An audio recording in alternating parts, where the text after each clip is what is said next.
All right, let's jump right into today's explainer. We are unpacking a genuinely fascinating scientific mystery today, one that actually bridges the gap between hard geophysics and ancient texts. We're looking at a narrative known as the Seismic Tasbih of the plates, and honestly it asks us to look, or rather listen, to the immense destructive power of our planet in a completely different way, literally merging the mechanics of tectonic shifts with ancient scriptural claims. So what if earthquakes carry a hidden, readable language? I mean, we normally think of them as these chaotic, totally random, purely destructive forces of nature, right? But this narrative presents a pretty radical hypothesis.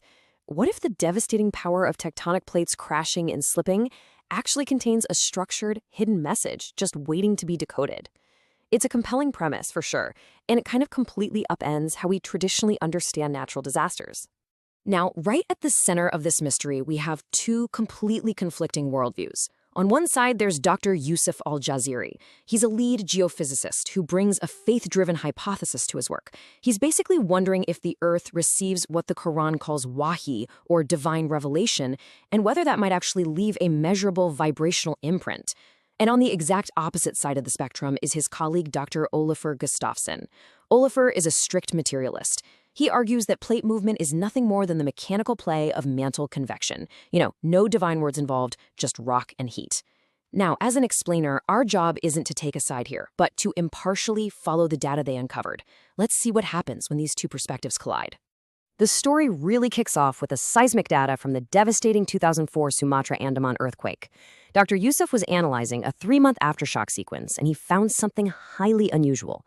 He spotted a specific frequency peak at exactly 0.05 hertz that was repeating constantly throughout the data. To put that into perspective, that is about 50% lower than the normal corner frequency of an earthquake. It wasn't just randomly releasing energy. The Earth seemed to be following a highly specific rhythm. Now, Dr. Olafur initially just dismissed this as slow tectonic stress release, but Yusuf, well, he wanted to dig deeper. To actually make sense of this, Yusuf took a really unique data-driven approach. First, he isolated that repeating anomaly. Then, he sped the frequency up by 1,000 times. Why? To bring it into the range of human hearing, which is between 20 and 20,000 hertz. And finally, he mapped the output onto a spectrogram, so he could visually track the audio frequencies over time. So this process is called audio sonification. Simply put, it's the conversion of complex data, in this case massive ultra-low frequency seismic vibrations, into acoustic signals, or sound. Scientists use this technique all the time to detect hidden patterns that our eyes might just completely miss when looking at a standard graph. By translating the Earth's tectonic movements into audible sound, Yusuf was hoping to actually hear the underlying pattern in those Sumatra aftershocks.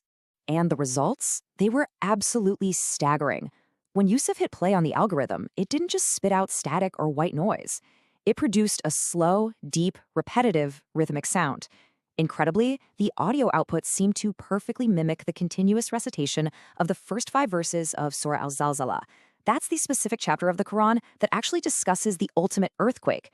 But it gets wilder. The spectrogram showed a 3D mapping of Arabic phonetics, complete with the rolling, rotational sound of the letter Zia and the elongated pronunciation of the letter Lam. The seismic data was literally matching the ancient text, both visually and acoustically. Naturally, a staunch skeptic like Olafur pushed back immediately on this. He attempted to debunk Yusuf's findings right there in the lab. So he set up a hydraulic piston, a piezo actuator, to recreate a synthetic seismic signal that mimicked the exact amplitude and that 0.05 hertz frequency of the 3-month aftershock sequence. His logic was, if he sonified this synthetic lab data, it should produce the exact same rhythmic phonetic sound, but the replication failed completely. Olafur's output was just random humming and hissing. No hidden message, no structured phonetic rhythm, nothing. So why did Olafur's experiment fail when the frequency was literally identical? Well, the answer lies in the sheer complexity of something called phase dynamics. This refers to the time-dependent changes in polarization angles between the primary P waves and the secondary S waves of a quake. Think of it like a highly intricate, constantly shifting dance between the waves as they travel through the Earth's crust. It's a dynamic spatial movement that a simple hydraulic piston, which is just pushing translationally in one direction, simply cannot replicate. And this leads right into Yusuf's powerful explanation to his skeptical colleague. He said, "You copied the frequency, but you didn't copy the phase dynamics." Yusuf explained that the rotational rolling sounds, those distinct phonetic structures they found in the natural earthquake data, were a direct physical result of these complex, time-dependent polarization angles shifting. The Earth isn't just mindlessly pushing rock around, it's twisting, it's rolling, and it's modulating its stress in a highly specific, irreproducible way. To prove his point with hard numbers, Yusuf went even deeper into the geophysics, using what's called the seismic moment tensor, or CMT. This is essentially a three-dimensional mathematical representation of exactly how the fault slipped and the specific direction the rock was displaced during the earthquake. Yusuf took this incredibly complex data and mapped the physical, mechanical movements of the tectonic plates into a 3D vector field. He was literally looking at the exact physical mechanics of how the Earth releases its immense stress. And this led to a pretty crucial correlation. Yusuf found that the speed at which the Earth releases its seismic stress aligned perfectly with the exact pronunciation tempo of the verb patterns in Surah Al-Zalzala. As the Earth released its literal heavy burdens, the speech rate in the audio data slowed down. And when the data represented the Earth, metaphorically speaking, telling its news, the tempo increased. So the physical release of the Earth's weight matched the phonetic pacing of the verses flawlessly. Now, this is where Olafur's materialist skepticism really gets put to the test. He decided to run the data himself using his own MATLAB software. But he didn't just look at the 2004 Sumatra quake. Oh no. He pulled the aftershock catalogs from 3 other massive global events: Japan 2011, Chile in 2010, and Alaska in 2018. And to his absolute shock, the pattern was not just an isolated incident. He found the exact same hidden acoustic rhythm in every single one of these major natural disasters. It was a global phenomenon, literally hidden in the tectonic plates worldwide. And believe it or not, the data gets even more precisely aligned. Yusuf brought up the radiogenic heating cycles of mantle plumes, the deep earthly thermal processes that actually drive plate tectonics. He showed that these cycles follow a constant frequency. When he compared that to the mod, which is the phonetic elongation of recitation time in those specific Quranic verses, there was a 97% match. Let that sink in.